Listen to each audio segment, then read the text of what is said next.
Vejam agora os destaques de hoje aqui no Cidade News, que está começando. Araçatuba recebe a primeira feira de orquídeas de 2023. Gasolina tem reajuste nas bombas mesmo com desoneração. Natal iluminado tem encerramento com folia de reis. Lula decreta intervenção na segurança do Distrito Federal. Torcedores do Vasco da Gama despedem do ídolo.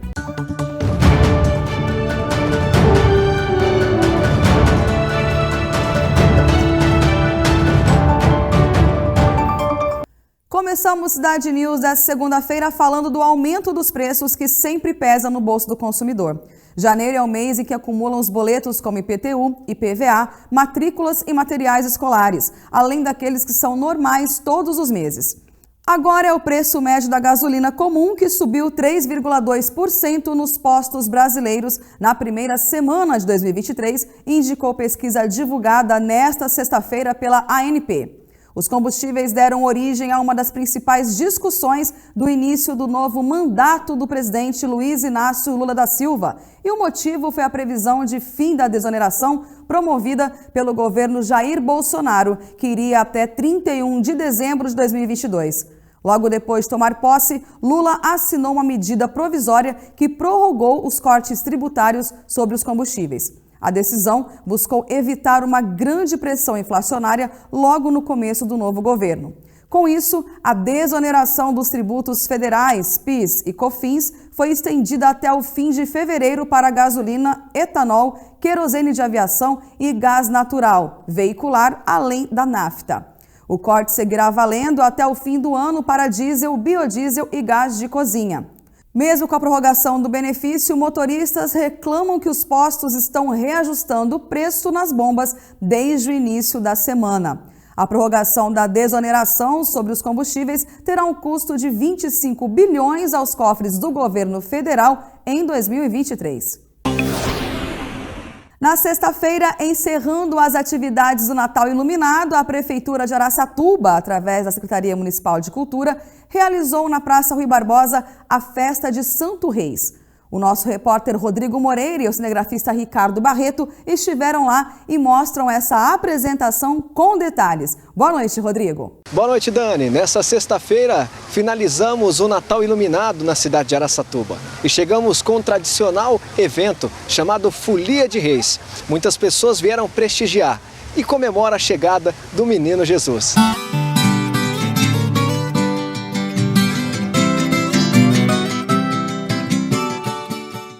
Edna, nós temos um evento tradicional, né? Um evento... muitas pessoas acham que a Folia de Reis acabou, mas não acabou. Araçatuba ficou muito tempo sem participar e hoje traz esse momento maravilhoso, resgatando essa tradição maravilhosa que nós temos, né? Exatamente, né? Nós tivemos aí esse período da pandemia que infelizmente nos afastou desses momentos tão bonitos como o da cultura popular, da tradição, mais do que cultura, a religiosidade, porque essa festa de Santo Reis, ela nos remete à religiosidade, à cultura, à nossa tradição. Então é impossível a gente não lembrar aqui da nossa infância, dos avós, e é esse momento tão bonito. Nós vimos pessoas aqui com lágrimas nos olhos, lembrando, né, desse momento de paz, de união que a Folia de Santo Reis nos proporciona. E sobretudo a partilha. Nesse mundo nosso hoje, com tanto egoísmo, com tantas pessoas se fechando, a Folia de Reis vem e põe a mesa na praça, né, e ao lado de música, de canto, de dança, coloca aí o pão, o peixe para partilhar. Então é tudo isso que nós celebramos neste momento e eu agradeço vocês estarem fazendo esse registro. O templo todo choveu, os rios choravam sem saber o que aconteceu. Belchior que na janela estava, quando a estrela apareceu, quando viu este sinal lá pra dentro se escondeu, foi correndo chamar seus companheiros para ver o que aconteceu. Essa tradição se mantém viva em alguns bairros nesta época do ano. Ela encerra as festividades natalinas. Mas com o apoio da prefeitura faz muito tempo que isso não acontece. Mas a gente já tentou fazer o ano passado, tivemos que dispersar por causa da pandemia. nós somos orientados a não falar, esse ano nós apostamos, né? Então foi meio de última hora, mas felizmente a gente conseguiu resgatar esses grupos e nós estamos tentando fazer aqui, reinstalar essa festa no nosso município. E a gente praticava, eu tinha dupla sertaneja uma época, né? Cantei muitos anos na rádio difusora e tinha meus amigos, mas faleceu todo mundo, aí eu fiquei sozinho, meio desguaritado do negócio aí. Mas graças a Deus, hoje vi essa notícia aqui, essa festa aqui, falei, vou participar lá, né? Muito bonito, gostei demais, fiquei feliz. E eu estou emocionado de ver, né? Porque faz muito tempo que eu não participo de nada mais.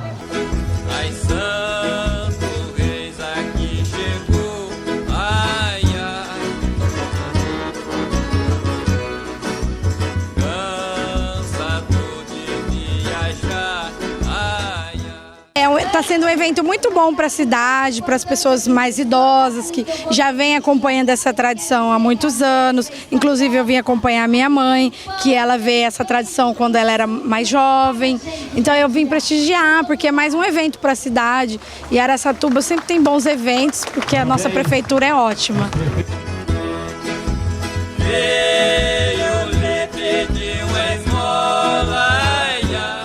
Araçatuba finalizando mais um evento com chave de ouro. Encerramos o Natal iluminado e, é claro, trazendo para você as informações da Folia de Reis. Continue ligado na TVC. É com você, Dani. Obrigada, Rodrigo. Foi em Araraquara, a cidade que sofreu grandes danos com a forte chuva de 200 milímetros, danificando avenidas, rodovias e a morte de 6 pessoas da mesma família, que o presidente Lula foi informado sobre as invasões registradas ontem em Brasília. Manifestantes golpistas invadiram e vandalizaram as sedes dos 3 poderes. Lula fez um pronunciamento ainda em Araraquara e disse que eles serão identificados e responsabilizados. Entraram dentro da casa, quebraram tudo.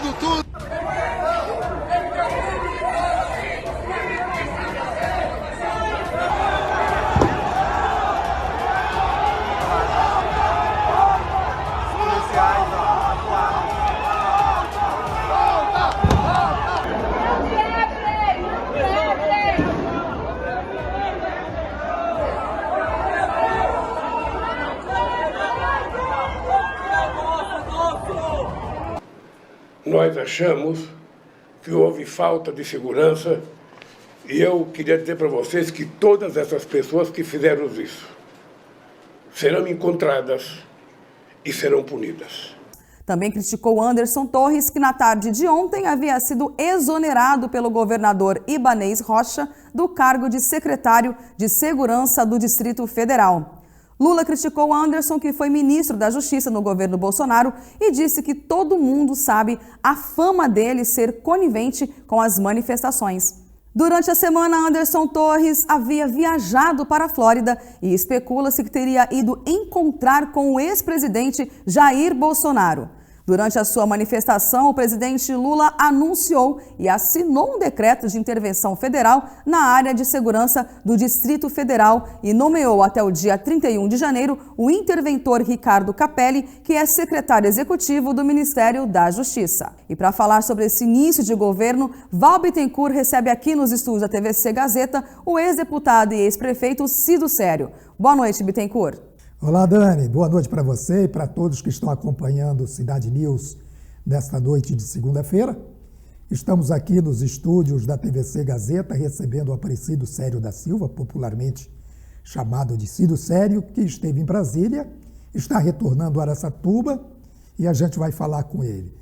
Cido, obrigado pela sua presença aqui para a gente conversar um pouco sobre o início de governo e principalmente sobre esse domingo de invasões, de destruições em instituições que representam os 3 poderes em Brasília. Boa noite. Boa noite, Bittencourt. Boa noite a todos os telespectadores do Cidade News. É um prazer estar aqui com você. Cido, você estava em Brasília acompanhando a transição, depois a posse dos ministros. Como é que você viu esses atos antidemocráticos de domingo? Bittencourt, a própria palavra já diz, são antidemocráticos, né? São uma violência descabida, um desrespeito descabido à democracia, às instituições democráticas, né? O que fizeram no Congresso, no STF e no Palácio do Planalto, ou seja, atacar os 3 poderes da República, os pilares da República Democrática. E eu penso que, estou repetindo aqui o mantra que todo mundo está falando. 1, é importante que não haja anistia. 2, é importante que as pessoas sejam punidas exemplarmente por atentar contra a democracia e, nesse caso ainda, com a agravante de destruir o patrimônio público histórico do Brasil, né? Porque o STF, o Congresso Nacional e o Palácio do Planalto são equipamentos históricos, equipamentos públicos históricos do Brasil. Então, sem dúvida. Não tem o menor sentido, eu imagino, né, que essa coisa meio ensandecida, essa loucura tem que passar, nós temos que pensar no Brasil de tal maneira, com o mantra do presidente Lula. O presidente Lula falou, olha, o nosso mantra é melhorar a vida do povo brasileiro. É isso que a gente tem que fazer, nós temos que trabalhar para organizar o país, para melhorar a vida das pessoas. Ciro, na sua opinião, houve facilitamento por parte do governo ibanês, do Distrito Federal? O secretário de Segurança, Anderson Torres, parece que não tem dúvida que houve conivência dele, né? O Anderson Torres não estava nem no Brasil, ele foi se encontrar com o Bolsonaro, segundo algumas fontes, na Flórida, nos Estados Unidos. E claramente houve, né? Claramente houve. Imagina... nós já fizemos manifestação em Brasília, eu enquanto dirigente sindical, enquanto bancário, enquanto sindicalista, de onde não era para passar, nós nunca conseguimos passar, entendeu? Nunca foi possível, né? Então, essa coisa de entrar no STF, no Palácio do Planalto, imagina, na Câmara, no Congresso Nacional. O Congresso é um lugar mais fácil até de entrar, porque é a casa do povo, então a circulação, mas os outros 2 equipamentos são onde o acesso fica restrito até em dias absolutamente normais. Você não tem o governo me parece que foi surpreendido. Ele não estava acreditando que pudesse acontecer isso com essa intensidade? Olha, eu, assim, as poucas conversas que eu tive com o Brasil, me disseram o seguinte, que havia um alerta da ABIN, tá certo? Mas que, aparentemente, a polícia que cuida disso, que é a Polícia Militar do Distrito Federal, que estava na linha de frente, falou que não, que estava tudo tranquilo. Inclusive, a última história, essa eu li agora no site, não foi informação que me deram, é que eles ligaram para o governo do Distrito Federal propondo a liberação, falou, não, está tranquilo, pode deixar o pessoal descer. Isso eu li no site hoje, né, ainda. Mas não... É claro que houve facilitação e que as pessoas tiveram acesso a áreas que não deveria ter em dias normais. Sim. Há muita gente, certamente, ali manipulada, né, que foi aquela chamada, olha, vamos para Brasília, é gratuito, tudo pago. Agora, é preciso identificar os patrocinadores, aqueles que organizaram, que induziram algumas pessoas a ir. São 1.500 pessoas presas. E eu penso que agora é o momento de identificar esses organizadores e esses patrocinadores, principalmente. Né? Principalmente. Não, você vê, havia um debate sobre essa questão, o próprio José Múcio, o ministro da Defesa, dizia, né, mas estão incomodando ninguém, né, você fica ali na frente do quartel. Né? Bom, eles perderam essa áurea. Né? Sim. Eles perderam essa áurea. Não é gente que incomoda, gente que incomoda e muito, gente que quebrou um prédio histórico. Eles atacaram um quadro do Di Cavalcanti. Imagina, né? Destruíram a sala da primeira-dama, da Janja. Jogaram a cadeira do presidente do Supremo Tribunal Federal na praça. Entendeu? É uma coisa assim. Então, é difícil até a gente... É difícil a gente digerir isso. Você sabe, você, Bittencourt, que acompanha a história do país, nós que lutamos pela democracia, nós que participamos de manifestação, Nós nunca chegamos perto disso. A gente sempre, né? Eu que fui dirigente bancário, liderei greves, a gente sempre tinha limites, né? Você tem que ter limites. E foi uma coisa totalmente sem limites. Eu acho, você disse, eu vou repetir, acho fundamental. Identificar quem financia. Sim. 2, identificar quem liderou e essa construção de atacar, né, a Praça dos Três Poderes, porque foi um ataque à Praça dos Três Poderes, né? Porque atacou tanto o Poder Judiciário, o Legislativo e o Executivo. Os três poderes principais. Os três poderes principais da República. Eu acredito, até teve uma informação que também eu vi hoje de manhã, na segunda de manhã na televisão, que se liberou várias pessoas. Eu não sei nem se é correto o que foi feito, porque tinham 4 mil pessoas, aproximadamente, 4 a 5 mil pessoas lá. E só ficaram detidas 1.200, 1.500 pessoas para fazer, né? Agora, hoje com a internet, com essa... Está se identificando rapidamente quem estava lá. Sim. E também vai se identificar rapidamente quem depredou. Tá. Cido, essa baderna eu penso que não coloca em risco a democracia. A baderna não coloca em risco a democracia, mas eu penso que enfraquece muito a direita, porque tem muita gente que não votou no presidente Lula e que não concorda com esse tipo de invasão e destruições. Eu penso que a direita sai muito enfraquecida desse episódio. Com certeza. Não, qualquer um que apela para a violência perde. No Estado Democrático de Direito, sempre quem apela para violência perde. Você não respeitar o resultado da urna, imagina, eles falam cada coisa que teve fraude, não teve, as Forças Armadas teve acesso à apuração, os partidos tiveram, todo mundo teve acesso. Né? Foi uma eleição apertada? Foi. O Bolsonaro usou o poder do Estado a favor dele. Isso, na verdade, em outros tempos era crime. Sim. Era considerado crime eleitoral. Né? O ministro está discutindo, eu comentava, essa coisa do represamento das aposentadorias, essa extensão do pagamento do Bolsa Família.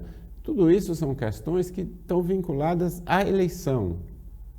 E eu acredito que o crime praticado agora contra os três poderes está vinculado a isso. Eu vi que o Steve Bannon, lá, o pensador da direita aí, o trumpista no mundo, deu todo o apoio para... Olha, nós temos que repudiar firmemente e a sociedade brasileira, a sociedade organizada brasileira tem que exigir a punição de todos que tiveram qualquer tipo de participação nessa baderna, como você disse. O ministro Paulo Pimenta, da Secretaria de Comunicação do Governo Federal, durante uma entrevista no início da tarde de hoje, disse que essa semana será realizada uma grande reunião com os três poderes e representantes da sociedade civil para um pacto em defesa da democracia. Esse é um momento importante para isso. Eu penso que o presidente Lula pode ganhar um reforço muito grande reunindo a sociedade civil e fazendo esse pacto. Com certeza. Não, e também, Bittencourt, nós temos, a partir de hoje, hoje de manhã já teve manifestação no Largo de São Francisco, várias entidades da sociedade civil organizada, nessa segunda já tinham se reunido, já tinham discutindo passos. Todas as entidades que participaram das cartas democráticas, todas, né, que pega do centro-direita toda a esquerda, né, todos estão se reunindo para condenar e para fazer manifestos que indiquem que, com todos os defeitos que possa ter, a democracia é o melhor regime do mundo. Sim, a gente espera por isso, né, que essas coisas parem por aí. Cido, e você esteve lá em Brasília acompanhando a posse de ministro, teve inclusive na posse do Geraldo Alckmin. Qual a sua expectativa com o governo do presidente Lula? Olha, é a melhor, apesar do dia de caos que nós tivemos no domingo, dia 8, é a melhor possível. Eu estive acompanhei vários ministros, acompanhei a posse da Margareth Menezes, enfim, e de uma infinidade de ministros, e tive particularmente na posse do nosso vice-presidente Geraldo Alckmin, foi muito bacana. Eu já tinha encontrado com ele algumas vezes, na transição encontrei com ele algumas vezes, né? Tive a honra de assistir a primeira partida da Copa com ele lá no... Ele está bem prestigiado dentro do governo, Centro né? Cultural Banco do Brasil. Ele está muito prestigiado e ele tem se mostrado assim um grande companheiro do presidente Lula, grande.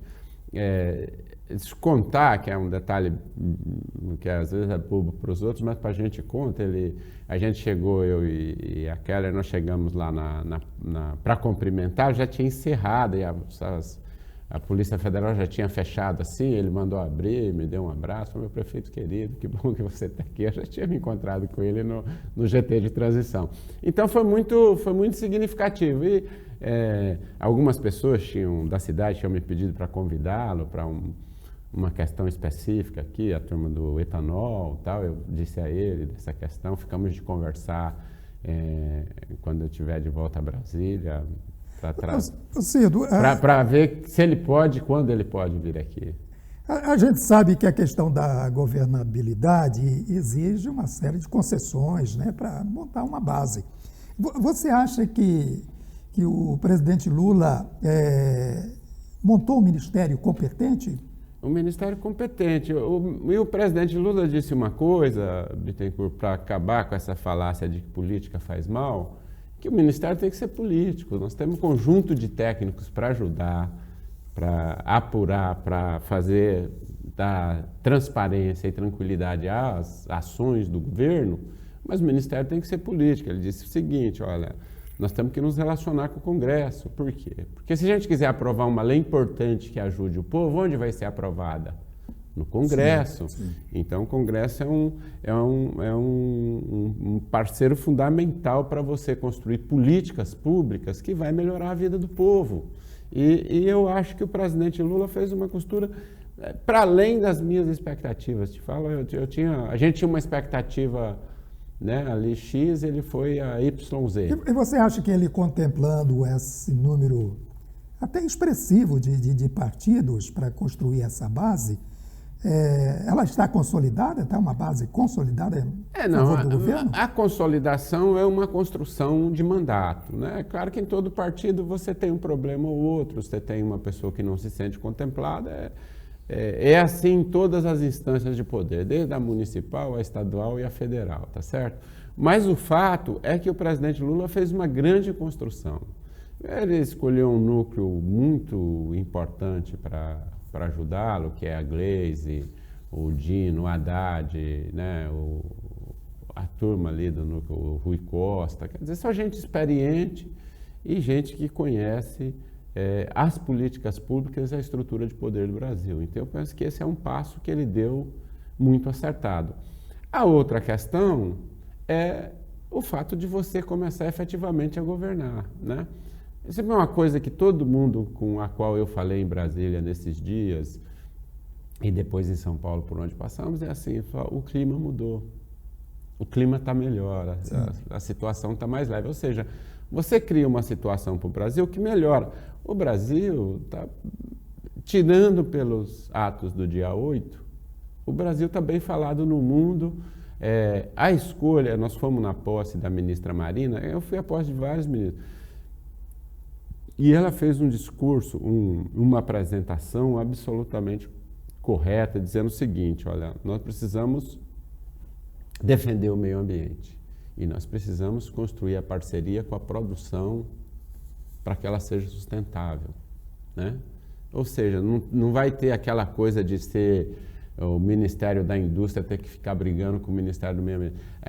Uma coisa que a gente discutia na nossa época, Eu fiquei até satisfeito, mas que não foi nem sugestão minha no GT, foi aquela coisa da transversalidade, das secretarias se comunicarem, de uma conversar com a outra. A ideia, por exemplo, é que o meio ambiente participe do debate da obra desde o início dela, para ele não chegar lá no final, ela achar um monte de defeito e ter que fazer tudo de novo. Então, você vai fazer certo desde o começo, que a hora que chegar lá no final está redondo, é só botar a obra para caminhar. Eu acho um grande acerto. Outra coisa que nós discutimos no GT que eu participei, que foi o GT de Cidades, é a retomada do Minha Casa Minha Vida, principalmente no faixa 1. Muito bem, Isidro, nós estamos chegando no final dessa conversa aqui, mas eu queria lhe fazer mais uma pergunta. Eu sei que você tem uma boa relação dentro do Partido dos Trabalhadores, conhece várias lideranças e pessoas expressivas do partido, mas você tem uma boa relação também com o Paulo Teixeira, que se elegeu deputado, ele já era deputado e se reelegeu, não é? Há possibilidade de você ir para Brasília também? Não, eu tenho respondido sempre o seguinte, quem sabe isso é o ministro e o presidente Lula, tá certo? O ministro conversou... Você está à disposição?